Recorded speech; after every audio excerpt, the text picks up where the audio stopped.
नमस्कार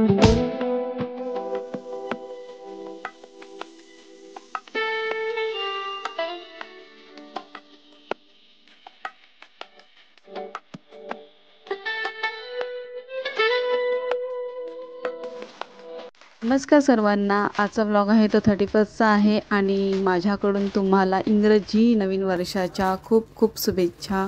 31ला सर्वांचेच छान छान प्लॅन होतात, तर आमचे प्लॅन आहेत ऑफिसला जायचं आणि घरी यायचं, काहीतरी स्पेशल होममेडच बनवायचं। तर आवळा ज्यूस घेते, तुम्हाला आठवण करून देते, म्हणजे तुम्हालाही आठवण होईल, हां बाबा आवळा ज्यूस घ्यायचा आहे। तर आज मी टिफिनसाठी लंचमध्ये बनवते फ्राईड राईस। त्यासाठी मी तांदूळ ठेवलेले आहेत बॉईल करायला आणि एक साईडला नूडल्स बनवणार आहे, हक्का नूडल्स। त्यासाठी सुद्धा एका कढईमध्ये मी नूडल्स बॉईल करायला ठेवलेले आहेत। संध्याकाळी काय बनवायचं ते अजून काही फिक्स झालं नाही आहे, पण आताचं प्रिपरेशन आहे तेच मी करते। त्याच्यामध्ये मी मंचुरियनसुद्धा बनवणार आहे, ड्राय मंचुरियन बनवणार आहे। तर इथे माझे नूडल्ससुद्धा बॉईल झालेले आहेत, ते आता मी चाळणीमध्ये काढून घेणार आहे। झाले थंड पाणी वरतून टाकायचं आणि तेल टाकायचं आहे वरतून, नूडल्स एकदम मस्तपैकी सुटसुटीत होतात। राईस आणि नूडल्सला दोघांनाही एकत्रच बॉईल करायला ठेवले, त्याच्यामुळे एका मागोमाग दोघेही झालेले आहेत बॉईल। आणि हे 80% मी बॉईल करून घेतलेत राईस। त्यालासुद्धा मी आता सेपरेट चाळणीमध्ये काढून घेणार आणि थंड व्हायला ठेवणार।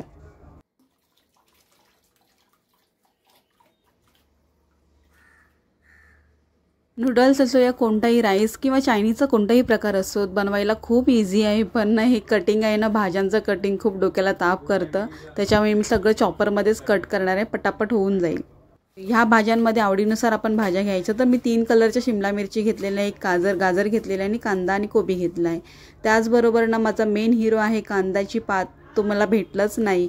2-3 ठिकाणी तरी बघितल्यानंतर म्हटलं राहू देत, म्हणून संध्याकाळच्या वेळी काय बनवायचं असेल तर बघता येईल। मंचुरियनसाठी कोबी किंवा बाकीच्या वेजेस आहेत त्या कट करायला आपण किसनी किंवा बारीक किसनी असते तीसुद्धा वापरू शकतो, पण मी ते चॉपरमध्येच कट करून घेते इझिली। आणि चाऊमिन म्हणजे आपल्याला नूडल्स बनवायचं ना, त्यासाठी मी हातानेच कट करून घेणार आहे शिमला मिरची, कांदा वगैरे सर्व काही। तर इथे माझी कोबी, गाजर वगैरे सगळं कट झालेलं आहे।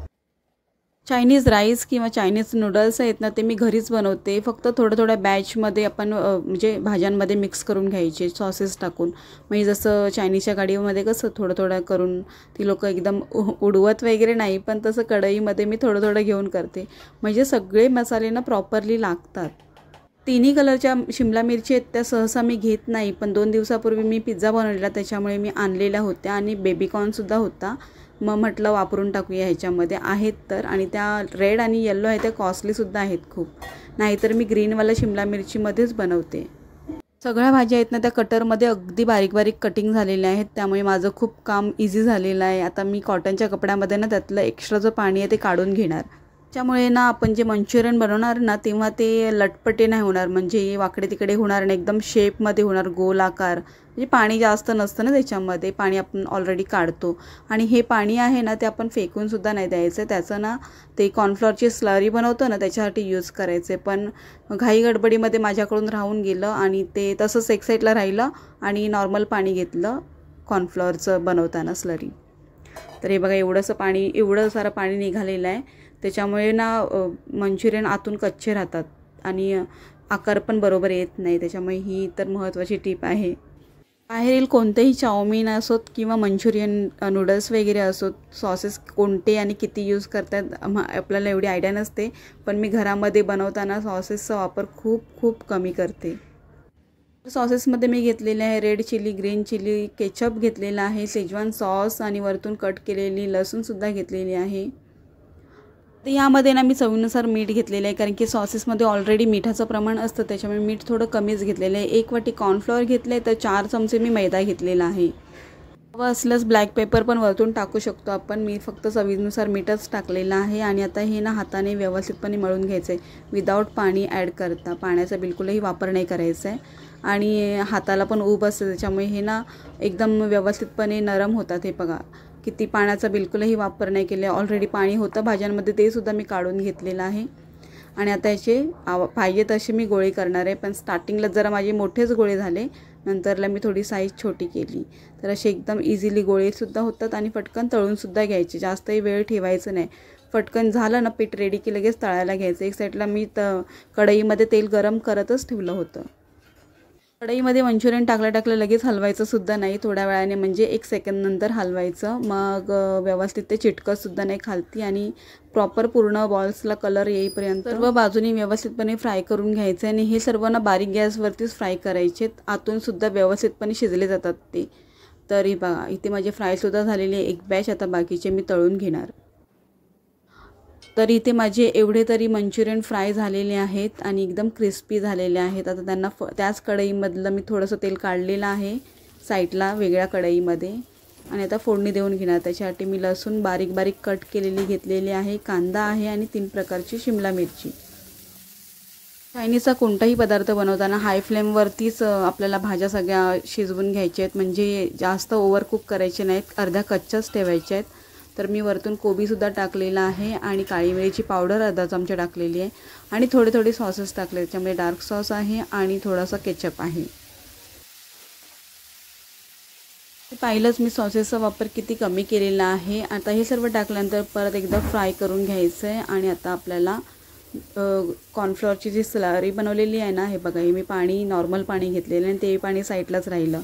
तर इथे 1 चमचा मी 1-1.5 चमचा असं कॉर्नफ्लॉवरची स्लरी बनवलेली आहे. घुटळ्या बिलकुल ठेवायच्या नाही आहेत. आणि हे सर्व मिक्स करताना ना गॅस बंद करायचं आहे, माझ्याकडून चालू राहिलेलं आहे, त्यामुळे पीठनं खाली थोडं लागत चाललेलं आहे. कंपल्सरी हे कोणतेही स्लरी आपण ॲड करतो ना पिठाची, तेव्हा ना थोड्या वेळासाठी गॅस बंदच ठेवायचं आहे. तर वरतून मी कोबी वगैरे पण टाकलेलं आहे आणि जे चायनीज भेळचे असतात ना ते सुद्धा टाकलेले आहेत. मी ना ड्राय मंचुरियन बनवलेले आहेत. जर का ग्रेव्हीवाले बनवायचे असतील तर थोडी कॉर्नफ्लॉवरची स्लरी जास्त टाकायची, म्हणजे पाणीसुद्धा ॲड जास्त करायचं, म्हणजे मी ती घट्टसर होऊन जाते. आता त्याच कढईमध्ये मी हक्का नूडल्सला फ्राय करते, म्हणजे फोडणी देते. त्यासाठी सर्वात आधी मी लसूण फ्राय करून घेतले तेलामध्ये आणि एकामागोमाग एक सर्व भाज्या टाकलेल्या आहेत. उभ्या चिरलेल्या शिमला मिरची मी केलेल्या आहेत, चौकोनीसुद्धा करू शकतो. तर सर्व मी हाय फ्लेमवरतीच फ्राय करून घेतलेले आहे. आता त्याच्यामध्ये सॉसेस टाकणार, पण थोडे सॉसेस टाकणार आहे. मी डार्क सॉस टाकणार आहे, थोडंसं रेड चिली आणि शेजवान सॉस, बस एवढंच. आणि वरतून आपला हक्का नूडल्सचा मसाला असतो ना, 10ला मिळतो तो पॅकेट, तो मसाला पण मी पूर्ण टाकत नाही, म्हणजे एका पाऊचमध्ये ना मी जवळजवळ 3-4 वेळा तरी बनवतेच. तर थोडं टाकते, म्हणजे त्याच्याने टेस्ट येतेच आणि त्याच्यामध्ये सुद्धा मिठाचं प्रमाण असतंच. एकदम थोडीशी ब्लॅक पेपर टाकलेले आहे वरतून आणि 1 चमचा व्हिनेगर टाकलेला आहे. सर्व टाकल्यानंतर परत एकदा मिक्स करून घेणार. आता त्याच्यामध्ये थंड झालेले नूडल्स ॲड करणार आणि 1-2दा परत मिक्स करून घेणार. मग नूडल्ससुद्धा रेडी झालेत. फक्त याच्यामध्ये कांद्याची पात माझी मिसिंग आहे.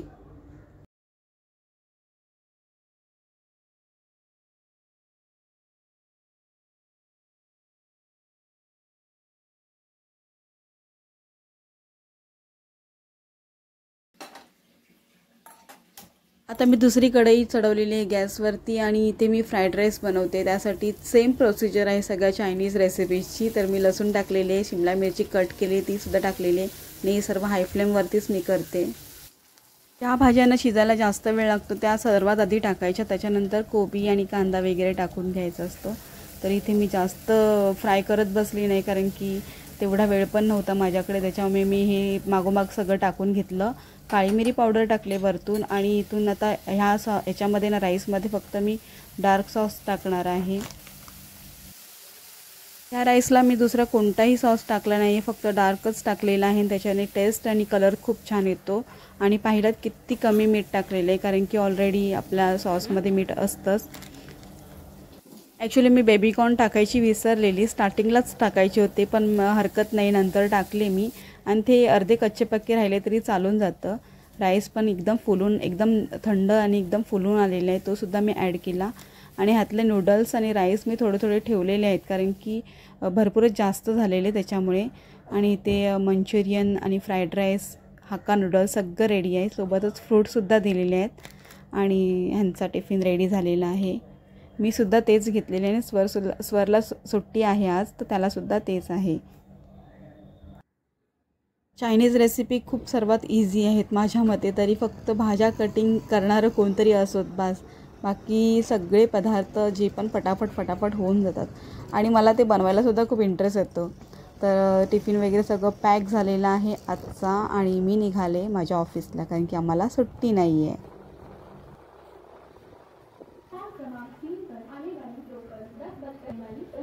आणि हे तर डेफिनेटली कन्फर्म होतं की आज डोंबिवलीला सीट भेटणार होती आणि तसंच झालं. ट्रेनही आली एकदम वेळेत आली आणि आम्हाला डोंबिवलीलाच बसायला सीटसुद्धा मिळाली, कारण की भरपूर सारे लोक वेकेशनसाठी बाहेर फिरायला गेलेले आहेत. काही जणांनी सुट्ट्या घेतलेल्या आहेत, तर मग आम्हाला काय आमची हक्काची सीट तर भेटतेच. माझी तर विंडो सीट होती. खास करून ना मी ट्रेनमध्ये मला जर सीट मिळाली ना तर मी एडिटिंगच करते, कारण की मला झोप तर येते अधूनमधून, पण मी एडिटिंगवरती जास्त फोकस करते. ऑफिसमध्ये आज छोटासा क्लिप घेतलेला आहे मी, जास्त काही दाखवू शकत नाही त्याच्यामुळे. ऑफिसमध्ये सुद्धा एकदम फ्रेंडली वातावरण असतं. कलिगबरोबर गप्पा गोष्टी करत मग आमचं काम चालू असतं. थोडीफार सिरियसनेसमध्ये सुद्धा कामं चालू असतात. गप्पा गोष्टी काय थोडाफार विरंगुळा पाहिजेच ना. माझ्या हातामध्ये काहीतरी पाहिलं की समजून जायचं की संध्याकाळची वेळ झाली आहे आणि आमच्या निघण्याची सुद्धा वेळ झालेली आहे. तर आज नाश्त्यामध्ये आलेली आहे सुकी भेळ आलेली आहे, जी की मला सर्वात खूप जास्त आवडते. खूप तिखट असते आणि मजा येते खायला. कुठेही इकडे तिकडे लक्ष न देता अगदी कॉन्सन्ट्रेटने आमचं खाणं चालू होतं.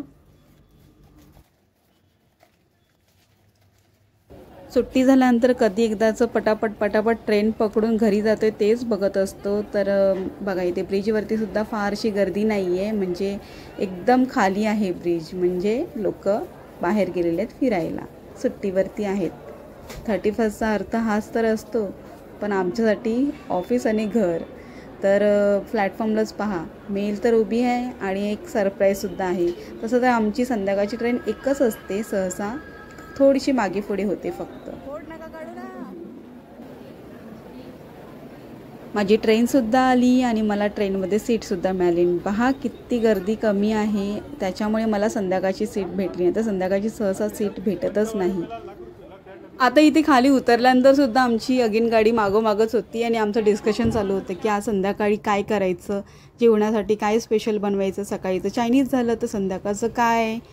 पण आम्ही 31 किंवा कोणत्याही ह्याच्या प्रोग्रामला बाहेर तर जात नाही, पण बाहेरूनसुद्धा काही ऑर्डर करत नाही, कारण की ह्यावेळी सगळं कच्चं पक्कं मिळतं आणि बाहेर गेलं तर भयंकर गर्दी असते. त्याच्यामुळे मी पनीर तर आणलेलं होतं, तर पनीर बिर्याणीचा प्लॅनिंग होता, पण म्हणाले हे की नको म्हणून पनीर बिर्याणी वगैरे. तर मग काय बनवणार, खूप प्रश्न होते डोक्यामध्ये. नाहीतर सरळ डाळ भातच लावणार होती मी, डाळ भातच करणार होती. पण मग पनीरचे मी थोडे थोडे पीसेस केले, कारण की मी एक ना वेगळा पिझ्झा बेस आणलेला गव्हाचाच. आता जे जेवण बनवणार तेच डिसाईड करतं ना की काय बनवणार आहे. फक्त मी सांगण्याचं काम करते की मी हे बनवणार आहे. मग मी पिझ्झा बनवणार होती, पनीर पिझ्झा बनवणार होती आणि पनीर बिर्याणी बनवणार होती. पण प्लॅनिंगमध्ये चेंज झालं, म्हणजे पनीर चिल्ली बनवते मी आता. म्हणजे ह्या साईजमध्येच मी कट करून घेतलेले आहेत, मला त्याच साईजमध्ये आवडतात असे कट केलेले. आणि हे मी मलाई पनीर आणलेलं आहे आणि आता मी पिझ्झासाठी पनीरला मॅरिनेट करून ठेवते. हे सुद्धा मी आपली सिंपलच अशी करते. हिरवी चटणी म्हणजे हिरवी पुदिना कोथिंबीर मिरचीची चटणी ती घेतलेली आहे आणि थोडे थोडे मसाले, हळद, लाल तिखट, धने पावडर, जिरे पूड आणि किचन किंग मसाला आणि थोडासा चाट मसाला, चवीनुसार वरतून थोडंसं मीठ टाकायचं आहे आणि हे सर्व मॅरिनेट करून ठेवायचं. नूडल्स आणि राईस थोडं फ्रीजमध्ये राहिलंच होतं, त्याला तर फ्राय करू शकत होती मी, माझ्या लक्षातच नाही आणि पनीर बिर्याणीच्या मागेच लागली होती. तर इथे आता मी पनीर मॅरिनेट केलं. मग म्हटलं आता ते सर्व एकत्रच मी बनवते, राईस आणि नूडल्स. त्याच्यासाठी भाज्यासुद्धा कट केल्या आणि हो, मला कांद्याची पातसुद्धा भेटली. कधी होतं ना आपल्याबरोबर असं की आपल्याला कुठली वस्तू पाहिजे असेल तर 10 दुकानं फिरा, भेटणारच नाही, आणि जेव्हा नको असेल तेव्हा बरोबर ती भेटते. मग मी घेऊन टाकली कांद्याची पात. म्हटलं होऊनच जाईल, थालीपीठला किंवा कुठल्याही राईसमध्ये वगैरे टाकायला मला लागतेच आणि भाजीसुद्धा होतेच ना छान. तर तुपामध्ये मी पनीर आधी फ्राय करून घेतले, हलकेसेच रोस्ट करून घेतलेले आहेत. आज जो मी पिझ्झा बेस आणला आहे ना तो गव्हाच्या पिठाचाच आहे, पण त्याच्यामध्ये ना मिक्स ऑर्गेनो आणि चिली फ्लेक्स आहे, हा बघा. आणि हा सुद्धा सॉफ्ट आहे, त्यालासुद्धा मी तुपामध्ये शेकवून घेतले दोन्ही साईडने. आणि आता त्यालासुद्धा ग्रीन चटणी आणि सॉस लावून घेणार. फक्त मॉजरेला चीज नाही आणलेला, कारण की तो मला नाही आवडत आणि जो आणला तरी ना तो वेस्ट जातो, कारण की आपण एकदाच वापरणार, त्याच्यानंतर एवढा सगळा कुठे ठेवणार आणि तो खराब होऊन जातो. त्याच्यामुळे मी शक्यतो प्रोसेस चीजच यूज करते. प्रोसेस चीज तर मी टाकणारच आहे, पण हे चीजचे स्लाईस होते माझ्याकडे, मग त्याचे तुकडे तुकडे केले आणि मग त्या पिझ्झावरती मी स्प्रेड केले, कारण की ह्या पनीरबरोबर आणखी चीजी बनवायचं होतं म्हणून आणखीन चीज टाकलं मी. कोणतीही शिमला मिरची वगैरे न टाकता फक्त कांदाच मधून ठेवला, कारण की हा पनीर पिझ्झा आहे आणि ह्यालासुद्धा 2 ते 3 मिनटासाठी मी वाफवून घेतलं. चीज थोडंसं मेल्ट झालेलं आहे. वरतून ऑरिगेनो आणि चिली फ्लेक्स टाकून घेतलं.